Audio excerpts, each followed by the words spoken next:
Hello, hello, hello, hello. My name is Danielle Jeffers. I'm the founder of Doe for Degrees LLC. Doe for Degrees is a scholarship coaching company where we teach students how to earn scholarships to go to college and graduate debt-free. I started a couple minutes early on the Facebook Live. I started that intentionally so people can jump on and we'll be able to go live and answer questions shortly. But I want to let you know that I'm glad that you will be joining this call. I'm going to wait for people to join in, joining this Facebook Live.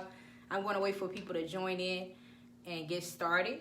I will say this is very informal, meaning that I'm literally in a hoodie, so it won't be too formal, but I just want to serve as a resource. So I'm going to wait. Okay, we have some people watching. Please bear with me. I am new to Facebook Live. I don't do it often, so I may have some functionality issues trying to return comments and answer comments. But if you're joining the Facebook Live, please come in and state your name or put where you are. What state you're in, that would be perfect. If you want to be even more helpful, put what city and state you're in. That would be great too.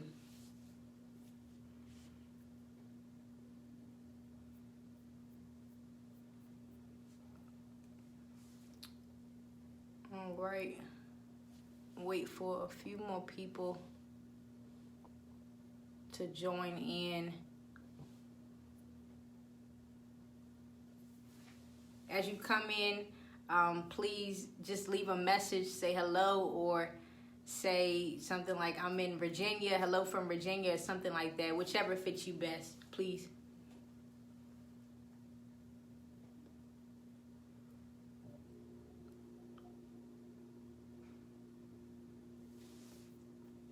Let's see.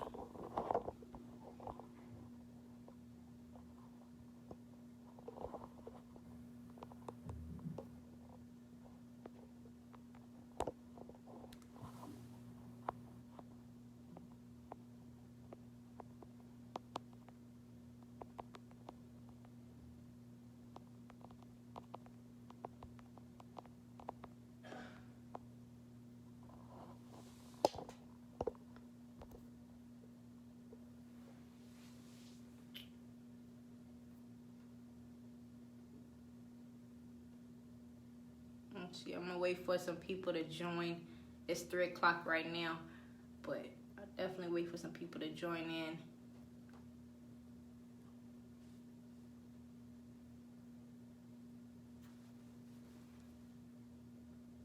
All right, I see we have one viewer.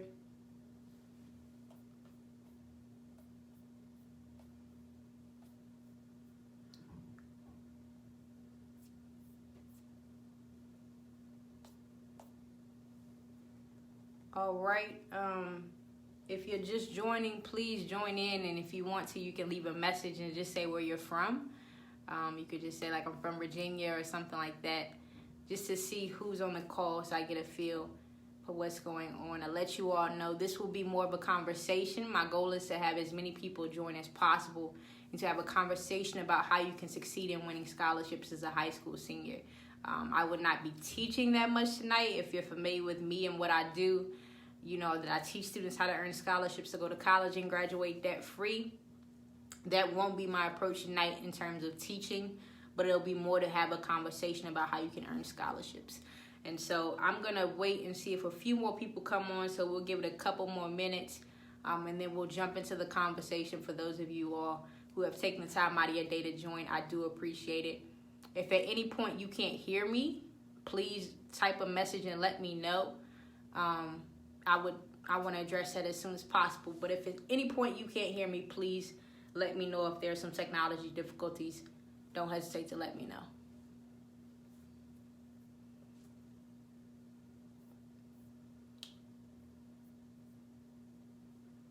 But yeah, we're going to give it a couple more minutes. We'll probably start in about 2 minutes, start at 3:04. And once again, feel free to leave a message just to say where you're from while we're waiting for people to jump on.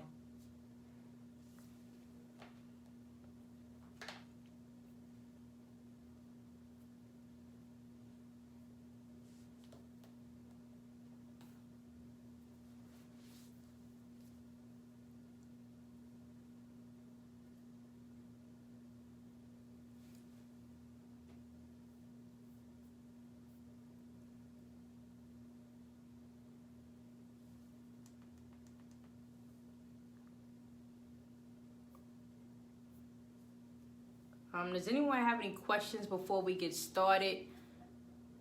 You, sister, it was a pleasure meeting you yesterday. Thank you. I have another device. I have my iPad up and going too, because I'm trying to make sure I don't miss anything. So if you see me looking over here, it's because I just want to make sure I address everything. But let's go ahead and get started. It is 3:03. Anything I can do to support, just let me know. Most definitely, by just joining this Facebook Live, I appreciate your support so much, because you didn't have to, but I appreciate you taking out the time to join.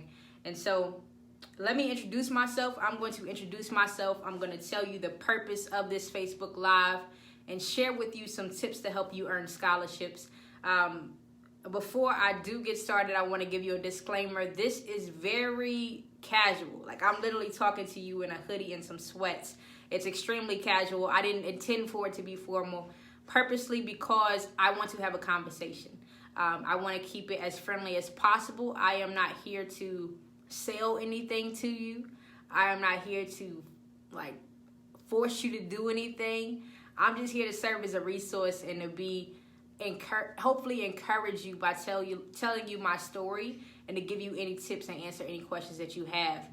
My name is Danielle Jeffers. I am the founder of Doe 4 Degrees LLC. Again, that's Doe 4 Degrees LLC. Doe 4 Degrees is a scholarship coaching company that teaches students how to earn scholarships to go to college and graduate debt-free. I am also a graduating senior at Virginia Tech who has earned more than $200,000 in scholarships. I've earned those scholarships through outside scholarships as well as institutional scholarships. And to break that down to you, what that means is basically many people are aware with receiving full ride scholarships to go to the college of your choice. Many people have that happen to them, but I didn't receive a full ride. When I was a high school senior, I had a 4.2 GPA.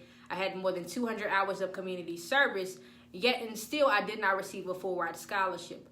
But I wanted to go to college, and I knew college was my next step, not because that was what everyone said they did or that was the best choice that everyone suggested, but it's because it fit with what I wanted to do.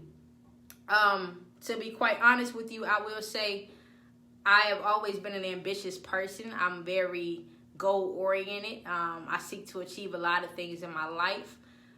And so I knew that college was my next step, but my parents were very transparent at the beginning of my senior year of high school. And they said, Danielle, we can't afford to send you to college, but you still have to go. And I want to repeat that to you one more time. They said, Danielle, we can't afford to send you to college, but you still have to go. Basically, my parents told me they couldn't pay for it. But I think if my parents would have had the conversation with me a little bit earlier, it would have given me the opportunity to prepare for that and make sure that I had a plan in place prior to it being crunch time. And what I mean by that is when they told me I had 9 months in the school year with the 3 additional months during the summer. So I had a year to find the funds required to go to college. Once again, I'll say it, I had a 4.2 GPA, over 200 hours of community service, and I was a leader in many organizations, but I still didn't get a full ride scholarship. And so I mentioned before that I received I didn't mention this, but I've earned over $100,000 in scholarships in a 5-month window. So January to May of 2015, I dove headfirst into the scholarship process because college was my next step. But my parents couldn't pay for it, so I had to find the money to pay for college. And I actually earned 14 of those 30-plus scholarships that I applied for, and they totaled more than $100,000. And so that changed the game right there, because now I was in a position to go to the college of my dreams, which is Virginia Tech, and be able to go and not have to take out a loan. Thank you so much, Miss Jamie. I'm so proud of you. Thank you. Didn't have to take out a loan, but what I didn't realize at the time was that changed my whole financial future. That restructured everything, because I don't know if you're familiar with the college process, but most students are taught you have to go to college. You should go to college, and people put that conversation into the atmosphere so frequently that it's the top thing you hear. And I'm not negating it. It's important to talk about it. But I think the college funding conversation is just as important, if not more important, than encouraging students to go to college. Because what most people don't realize is these institutions cost hundreds of thousands of dollars to go, and you're going to get a bill at like the beginning of your, well, let's see, you get your bill probably a month prior to coming into school, and that is the cost, that's the amount it's going to cost you to go to college for that semester. And that semester is a term, so it's like the fall term. It's probably from April to May or something like that. And it's from August to December, that fall term. Sometimes it could be from September to December. And you get a bill for that term. And that bill for that term could be $13,000 if you're in-state. It could be $11,000 if you're in-state. Or it could be even more. It could be double that, and sometimes even triple that, depending on if you're going to a private or a nonprofit institution. And so what I want to say is that you get that bill and you have about 30 days to pay for it. And they're like, yeah, so you owe us $13,000 to enroll in classes. And you say, okay, I guess since I don't have this money, I'll just take out a loan. But what most students don't realize is that there are different types of loans, and the way loans work are never explained in full to a student. Because if they were to tell you how bad it would hurt you to take out a loan, then you probably wouldn't do it if you didn't have to. I say that because some students go into the medical field, or they go into a field that requires them to have a degree, and they have to take out the loans. Or they could choose to earn scholarships. So it's just a choice. But I started looking at the financials of what it costs for me to go to college when my parents had that conversation. And at the time, Virginia Tech was about $100,000 for 4 years. So you're looking at $25,000 a year. And my parents said they couldn't pay for it. So they said they didn't have a dime to put toward it. And how was I going to pay for it? That was my question. And so, like I said, I applied for more than 30 scholarships and earned 14 of them. But it changed when I realized that I got here and many people weren't having the same. They didn't have the same college funding story. They didn't have that experience. They had literally taken out tens of thousands of dollars in loans. And I realized how big of an issue it is. So I started Doe for Degrees. And I started that at 18 years old. Doe for Degrees is a scholarship coaching company where we teach students how to earn scholarships to go to college and graduate debt-free. I started that company at 18. I'm 21 right now, and the company is growing very fast. We service students internationally. We're helping students all across the United States earn scholarships, and we're literally I'm teaching what I did to earn the scholarships. And so the purpose of this today, this Facebook Live, is to help give some tips to high school seniors, the parents of high school seniors, and the families of high school seniors who are preparing to send their students to college. I want to help you prepare for what's coming ahead. Once again, I'll say it, I'm not selling anything to you. I will make you aware that Doe for Degrees provides resources to you, but I'm not saying, hey, yeah, enroll in this program today if you want to be successful, which we have that program for you, but I want to have a conversation. Because what I want to do is be able to have this conversation. What I wish someone would have had the conversation with me a whole lot sooner. So if you haven't had the college funding conversation, I hope this helps. Before we jump into what I do have, I want to address specifically, does anyone have any questions or any thoughts? Feel free to leave a comment. Yeah, feel free to leave a comment. Sorry about that.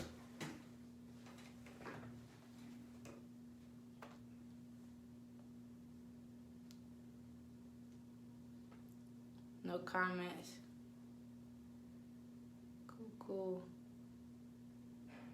I'm going to leave this note, and just so it sticks there. Sorry if I'm moving the phone while I'm typing, but I'm just going to say, type any questions or concerns you have.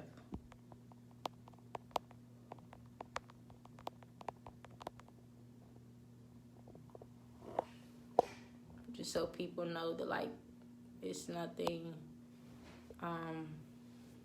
nothing formal. Feel free to interrupt at any time. I'm literally just trying to have a conversation with you and help you prepare. Let's see. Okay, so with college students, this conversation that we're having tonight, what are some good websites I can use for small scholarships?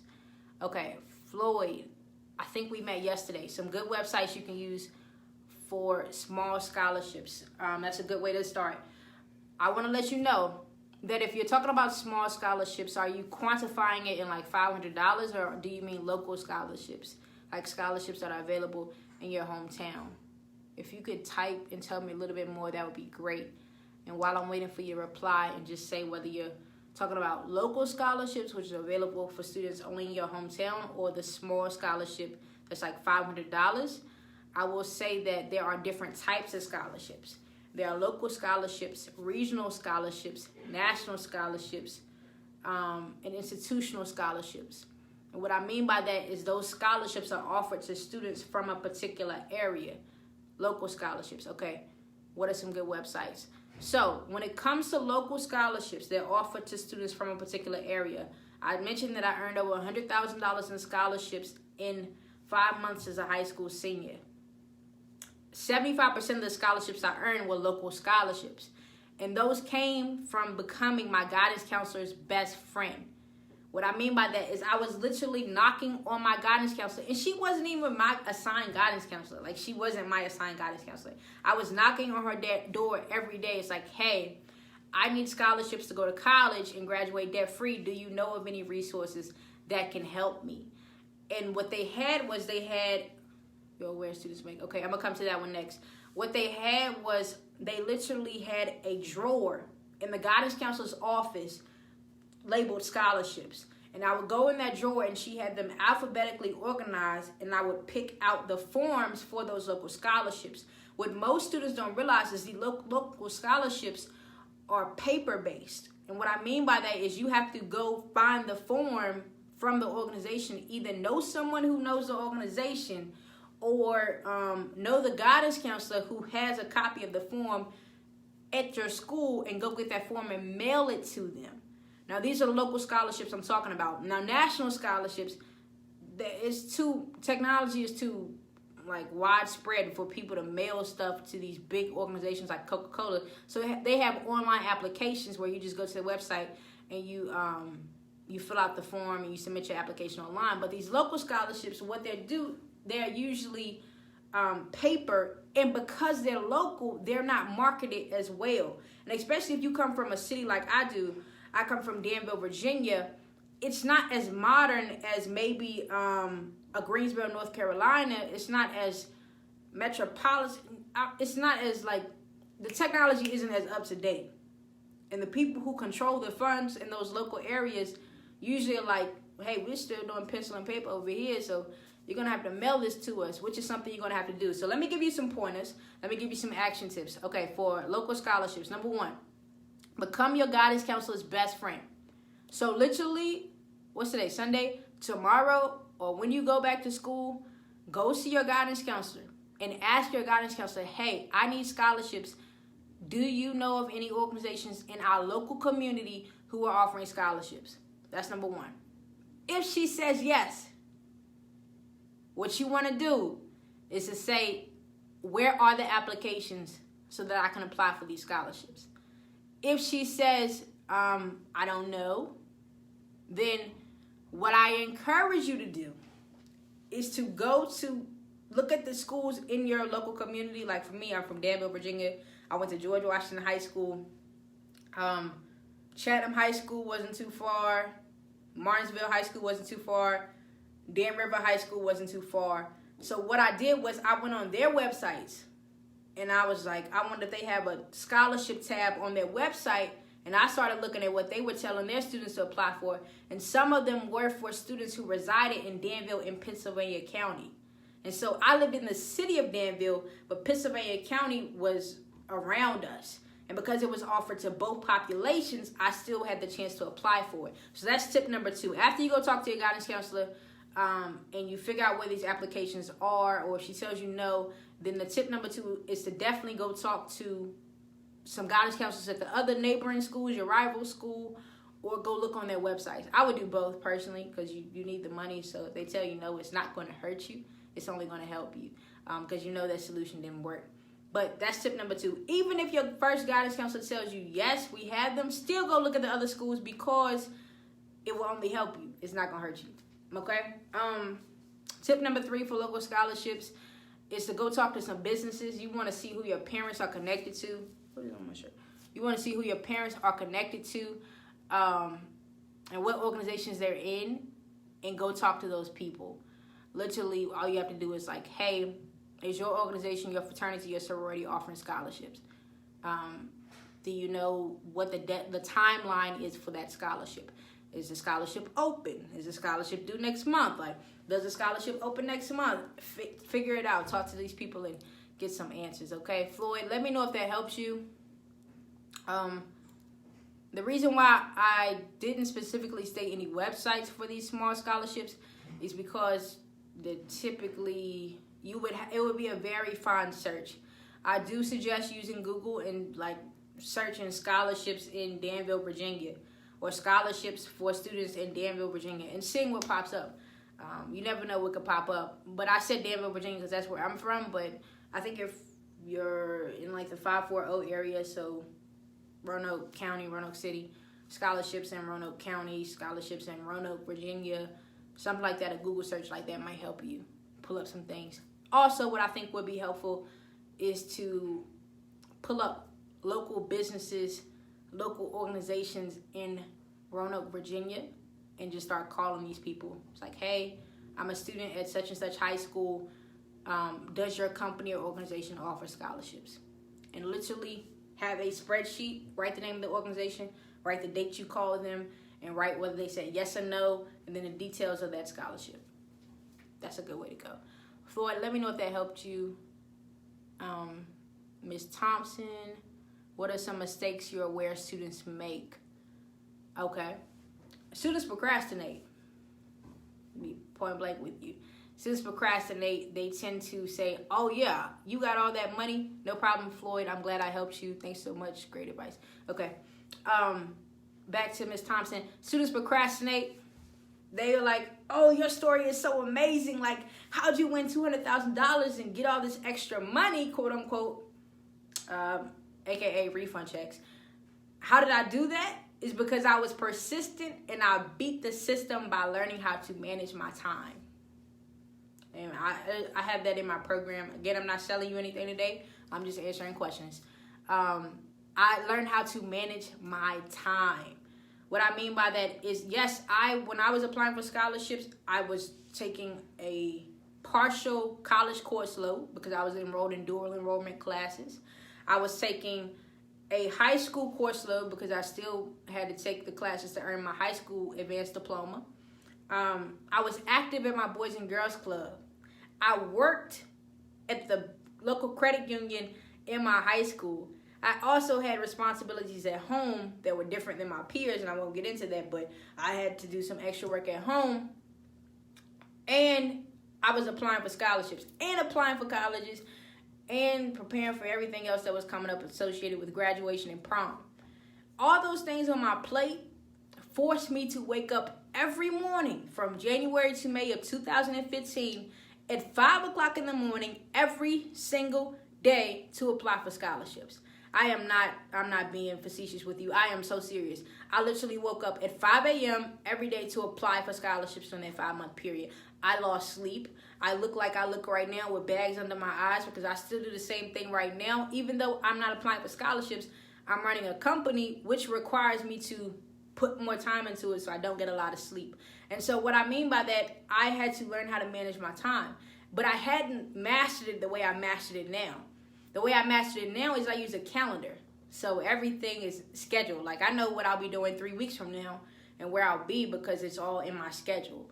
And I see every day what I'm supposed to do every day. I see how every day is planned. I know what I'm doing at this hour of the day and what has to get done by this hour of the day. And so that's the top common mistakes people procrastinate. And I said this yesterday when I spoke at Virginia Tech at the Uplifting Black Men Conference. I said procrastination will kill your dreams. I'll say it one more time. Procrastination will kill your dreams. What I mean by that is your choice to procrastinate takes this one task that you should have got done today and pushes it to the next day, and pushes it to the next day, and pushes it to the next day. And what most people don't take into account is that you could have, and pray to God this never happens, a bad day or an accident or a catastrophe or something like that could happen the day that you thought you were going to be able to finish this application after you procrastinated for 2 weeks, and then you don't get it done. And now you just cost yourself $6,000, $4,000, $2,000, $1,000, or whatever the scholarship was for because you chose to procrastinate. And so that's one of the top mistakes students make. So my suggestion to that one is to build a calendar. I use Google Calendar. Google Calendar, that is what I use because it's cross-functional, which means that I can use it on my iPad, I can use it on my phone, my Mac. I can use it anywhere as long as I have my login. In my team, I share my calendar with them, and they can check out the calendar and see what I have on my agenda. And say, like, they're in another state, and someone's like, I want to talk to your founder. They can literally look at my calendar and see when I'm free. So Google Calendar is a top resource for me. There's also iCalendar for iPhones and people who have Apple devices. And then there are probably a bunch of Android devices as well. That's the top mistake, Ms. Thompson. The second one I'll give you, because I could go through a whole 30 item list, but I'm only going to give you two, is they procrastinate, which means they wait till the last minute to write the essays, and they turn in these horrible essays full of grammatical errors and just is poorly written because they didn't put the time into it. And so students don't commit to the process. That is the second common mistake I will give you. Students do not commit to earning scholarships. And what I mean by that, and I could talk about this for hours, but I'm going to try to condense it down. What I mean by that is when you commit to something, commitment means doing what you said you would do long after the initial feeling you had in that moment has left. I will say it one more time. Commitment is doing what you said you would do long after the initial feeling you had in that moment has left. What I'm looking at, my phone's talking about a connection or something. What I mean by that is, so let's say someone says, hey, Danielle, I want you to come speak to my class. And they ask me to come speak on Wednesday. And they ask me today. And I say, yeah, I'll be there. I'm so excited. I'm looking forward to it. Today, I'm excited.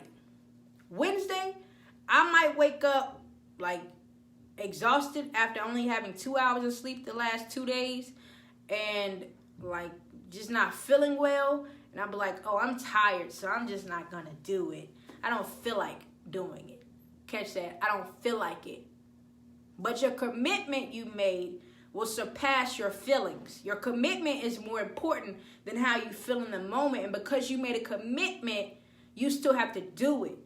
And so students don't commit to the process. When things get rough and you are not winning scholarships, you're getting rejection letter after rejection letter, and people like, sorry, we didn't choose you. Thanks for the application. Like, that hurts.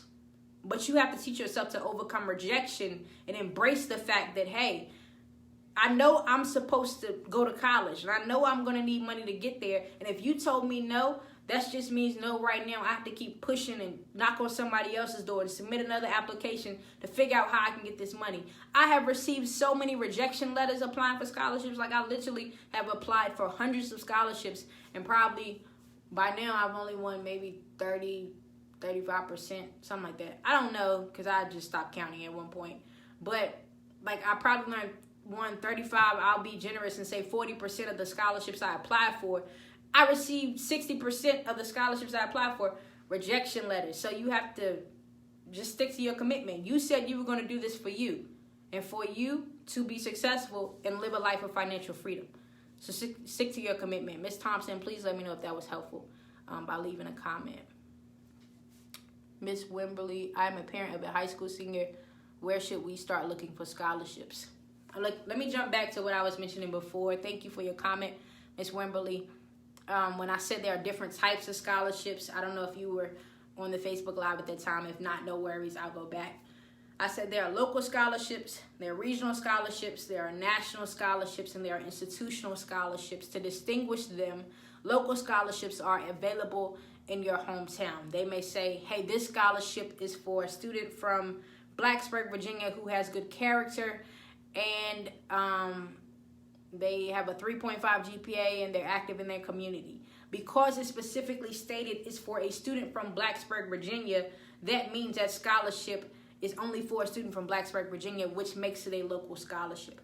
You're welcome, Ms. Thompson. I'm glad that helped. On the other hand, a regional scholarship could say, hey, this scholarship is for a student from the northeastern part of the United States of America, who wants to study political science at Washington and Lee University. Because the scholarship said it was specifically for students from the northeastern part of the United States, it makes it a regional scholarship. To continue, national scholarships are available to students from the United States. So to give you an example, the Youth Financial Literacy Foundation Scholarship. The Youth Financial Literacy Foundation Scholarship is a scholarship that's a national scholarship. And if you go on Doe for Degrees website, I did a blog on it, I did a video on it too.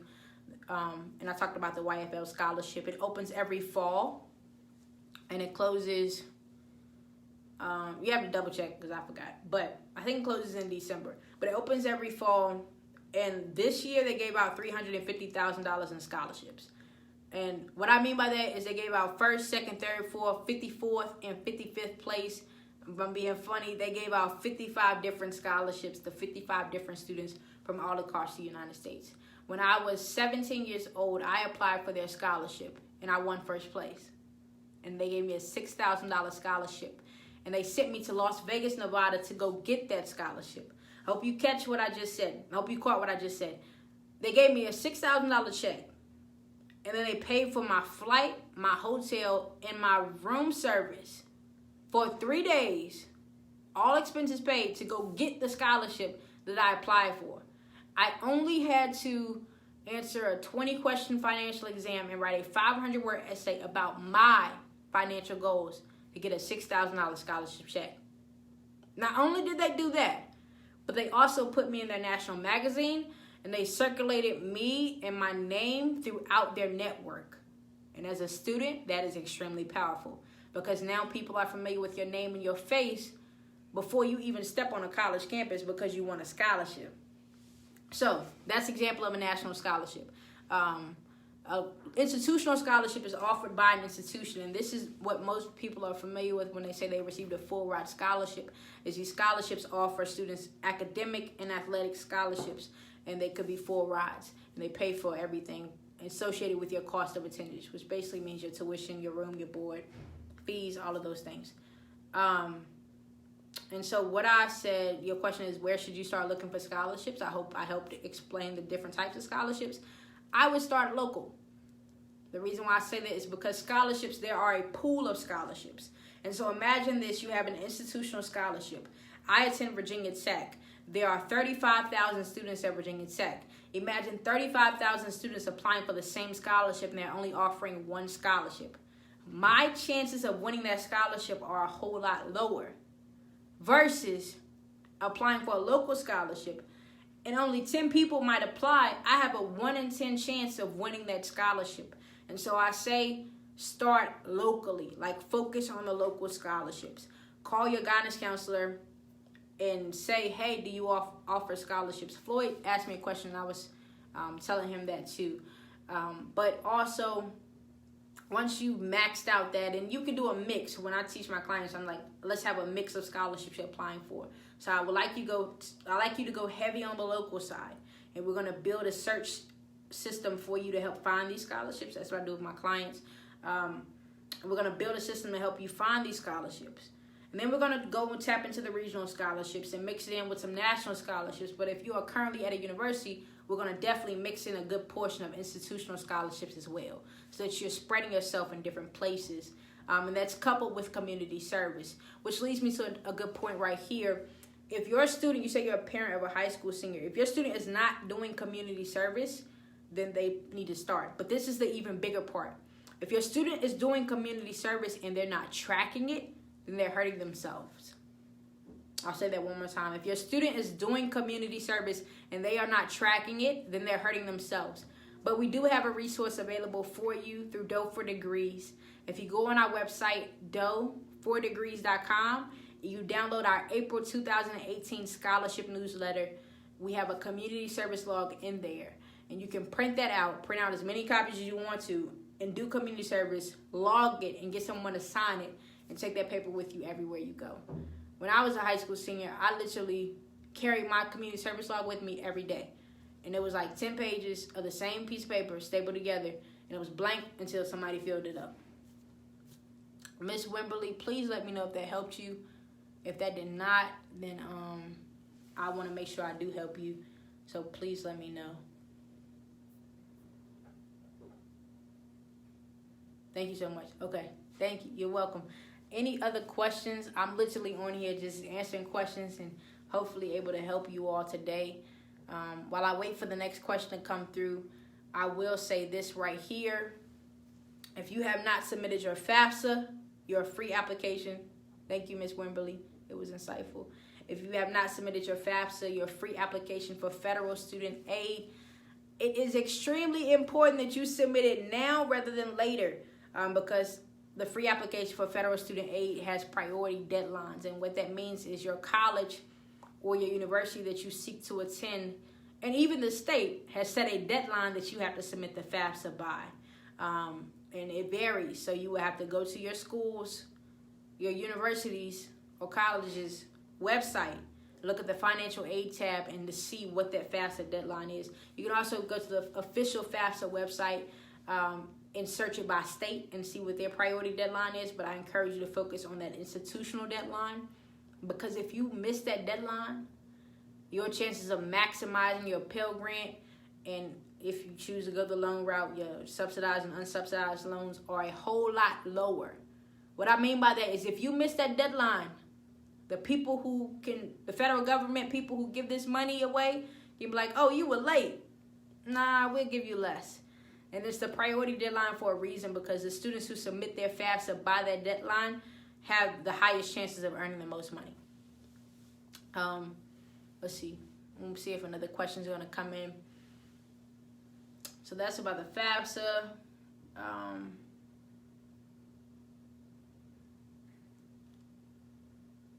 Any other questions? Let me check out what's going on my iPad to make sure it's still working well.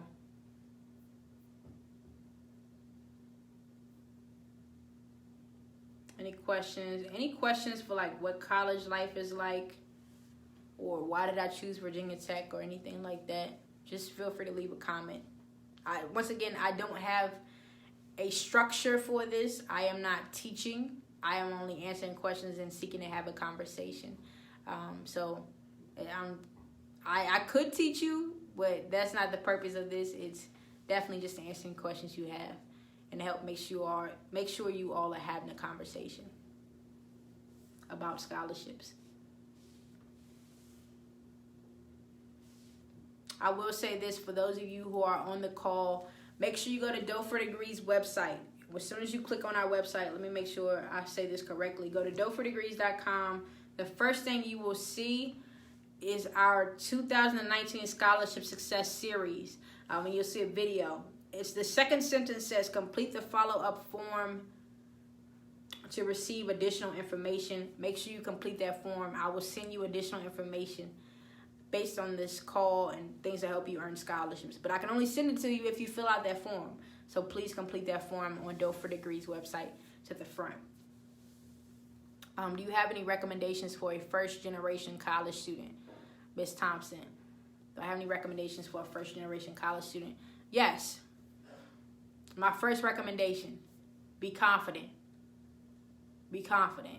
The reason why I say that is because it is not easy being the first in anything. It's not easy being the first student in your family to graduate from college.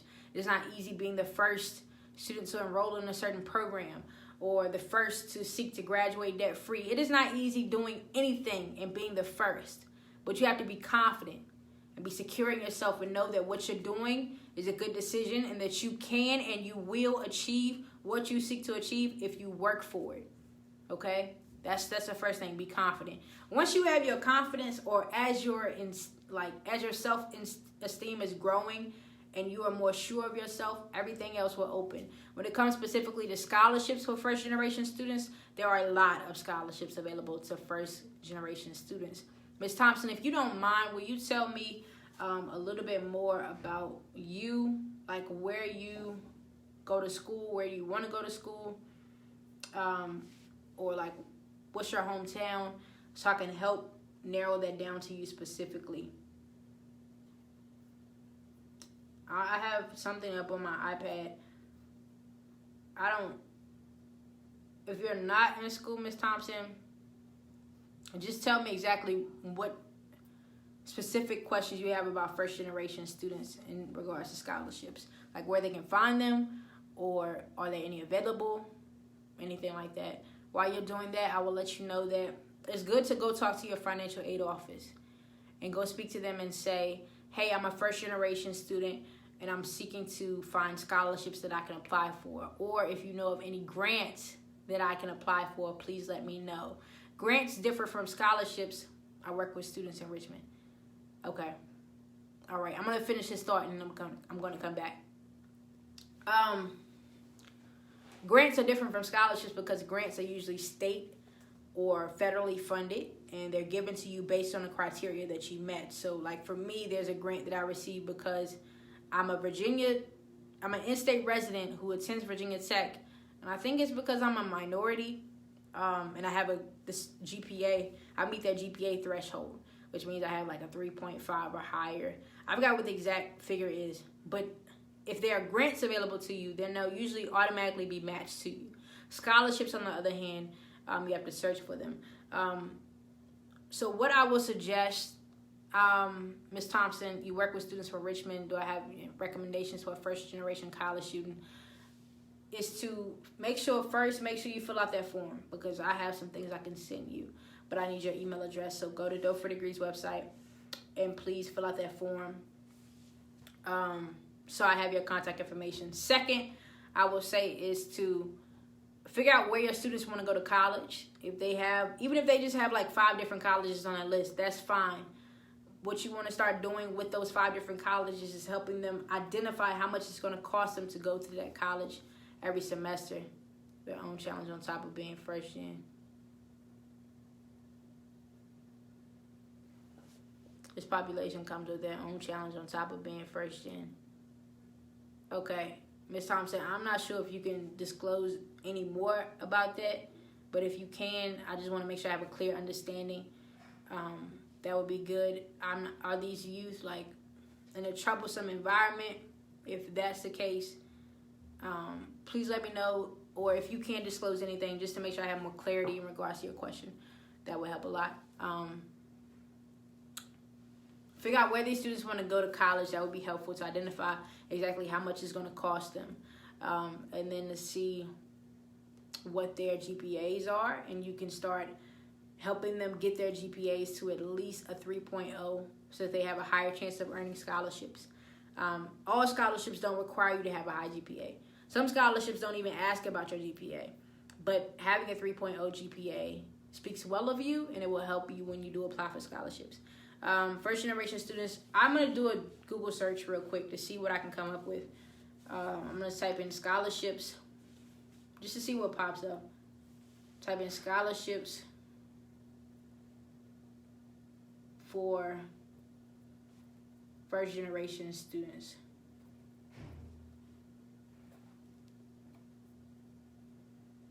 First in family scholarships. That's the first site that caught my attention from scholarships.com. They have a long list of different scholarships you can apply for. It's called First Family Scholarships. First and Family Scholarships at scholarships.com. Let's see what else popped up. collegegrant.net. They have a database as well for first generation scholarships. There are different places that offer scholarships specifically to first generation students. But for me to help you narrow down your search, I will need to know a little bit more. So I'm willing to have that conversation with you. I'm willing to get on a call or do something like that just to see how I can help you best. But like you can narrow down your search criteria online. You can do that. That's one approach. Or you can narrow it down based on school to see what each school has to offer, because some schools' financial aid offices have different programs to support different types of students. I will say this, colleges who have a predominant population who are not statistically recognized as minorities in the United States typically have a lot of programs to support minority students, so they have a diverse student body. And what I mean by that is if you go to a PWI, a predominantly white institution, they have a lot of students, or a lot of different ways to support students from minority backgrounds, or students who don't identify as white. So that's one approach. Ms. Thompson, I saw your comment. Just navigating the process, they are all pursuing a 2-year degree, whole finishing up high school, but personal life varies. I'm filling in the follow-up form now. Thank you, Ms. Thompson. I do appreciate that. Possibly they're all pursuing a 2-year degree, whole finishing up high school, personal life varies. Okay.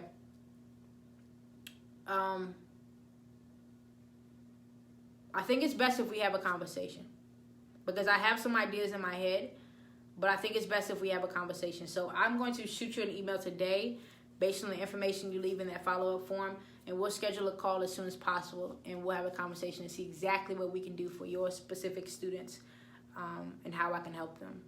But I will say this, what they can do in the meantime as we're preparing to have that conversation is they can look at the cost of attendance for that specific college. They want to go to that 2-year, just navigating process. They are all pursuing a 2-year degree while finishing up high school, but personal life varies. So, Ms. Thompson, are they in dual enrollment? That's my question. A 2-year degree while finishing up high school, but personal life varies. Are they seeking to achieve their associates before they graduate from high school, which means they would be probably dual enrollment students?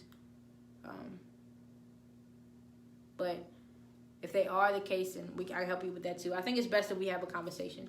So I'm going to leave that at that. If that's okay with you, I'll send you an email today, Ms. Thompson.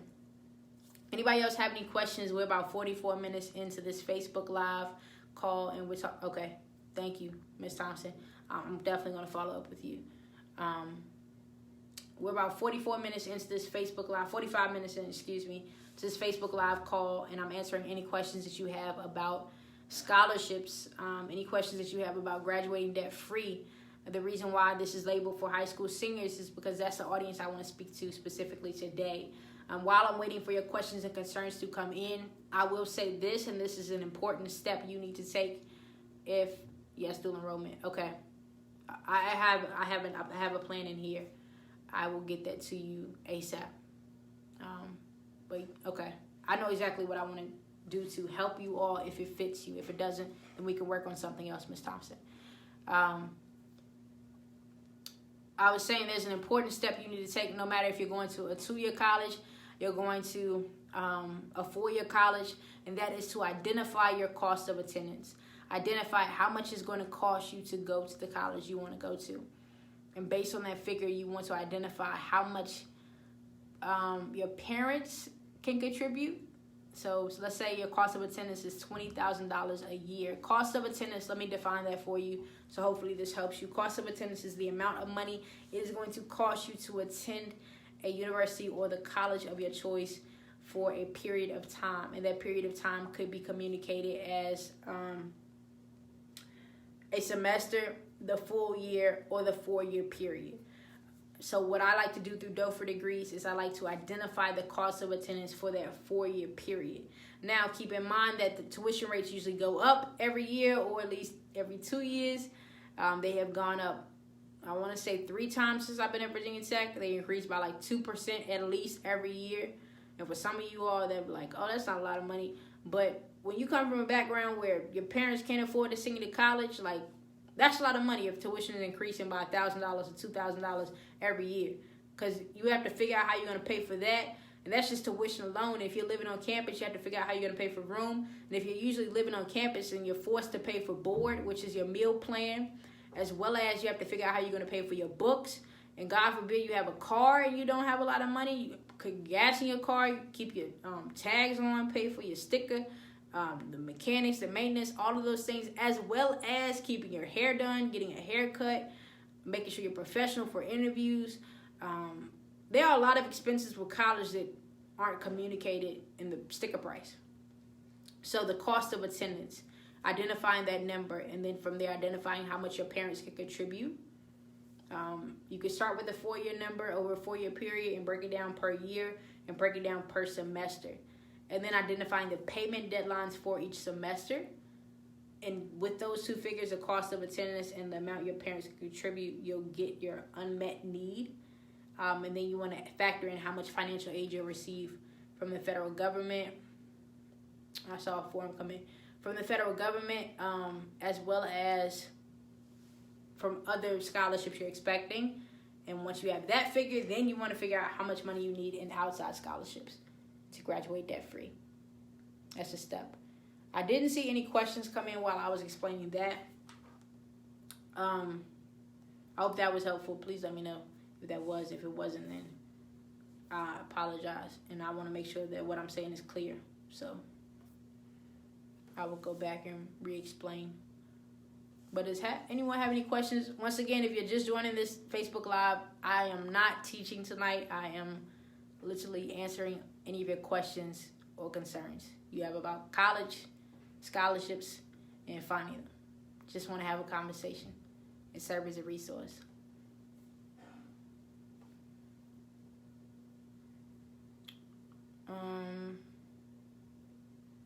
Anything with 49 minutes in, I will probably give it a couple more minutes, then we probably will shut it down. But if anyone has any questions, any thoughts, any suggestions on how I can improve,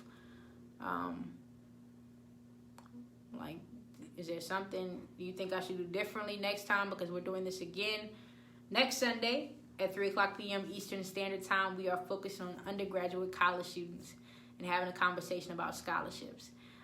So please let me know how I can improve so I can make the next one better than this one. Any feedback is appreciated.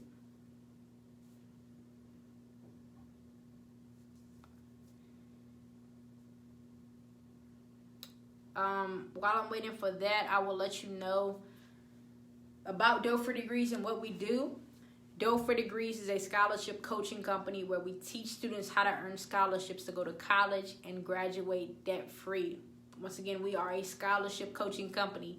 We do not specialize in the SAT prep, ACT prep, or college admission process. We only specialize in teaching you how to earn scholarships to go to college and graduate debt-free.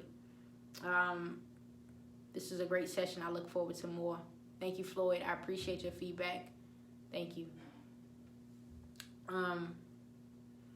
We teach students how to earn scholarships to go to college and graduate debt-free. The company is heavily based on my own college funding experience. I have earned more than $200,000 in scholarships as a student at Virginia Tech. And what most people don't realize is that by earning that amount of scholarships, I became an anomaly. I'll say that again. I became an anomaly. And what that means is I was in my own category amongst my peers because I go to a predominantly white institution. And many of the students who attend this institution that I found, my friends, my associates, my colleagues, their parents can outright pay for the cost of their degree. Like, just write the check and they're good. My parents can't do that. Like, that's not the case for me. So that put me in a situation where I knew I was different and I knew that their experience wasn't going to be my experience. But it could be my kids' experience if I mastered how to beat this game. And so I focused on scholarships and I earned $200,000 in 4 years.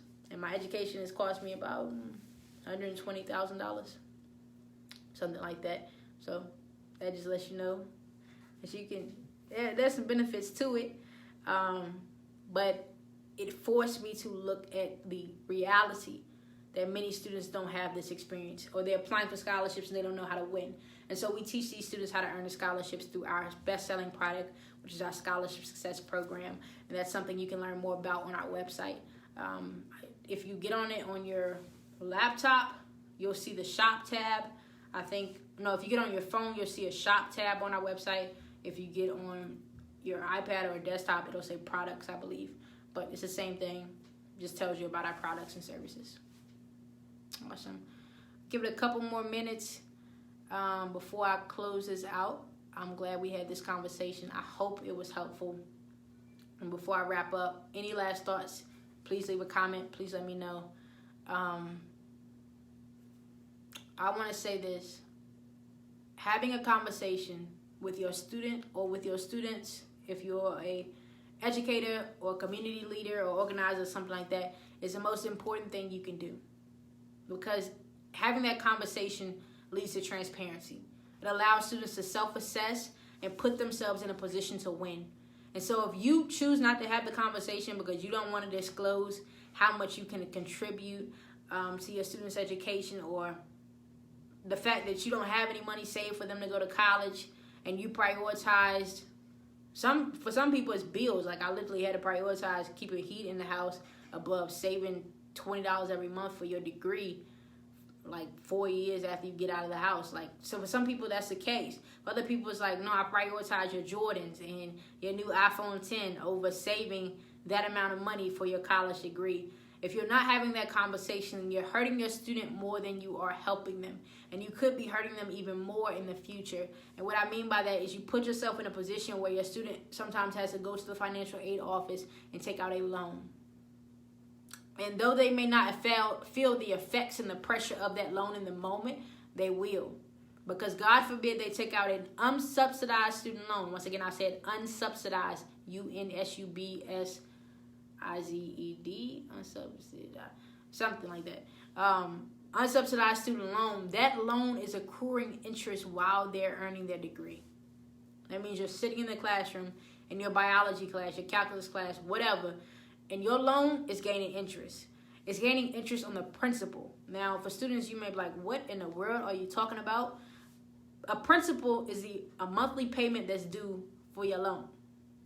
The interest is the amount of money they charge you for borrowing that money from the federal government or private institution or wherever you got the loan from. So unsubsidized, you took out the loan, let's say you took out the loan for $20,000 and you took out an unsubsidized student loan. While you're going to class, that loan is now increasing and it's like $30,000, $40,000, $50,000. Now, if you take out a subsidized student loan, and those are offered by the federal government and other organizations too, I believe, you can take out that loan and then you can go to class and it's not accruing interest, so it stays at that fixed amount until 6 months after you graduate. And that 6 month period after you've earned your degree and you're no longer in school is called your grace period. And so 6 months after that, they're going to start calling you, going to start blowing up your phone and seeing what you're doing.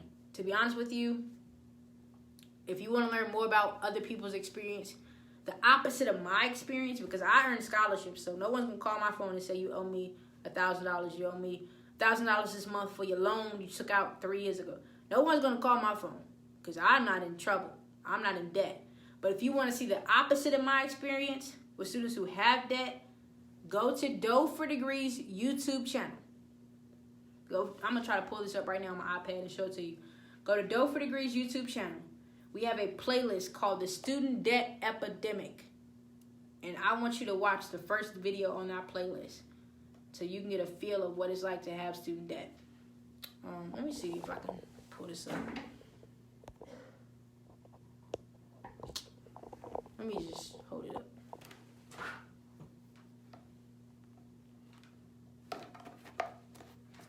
Okay.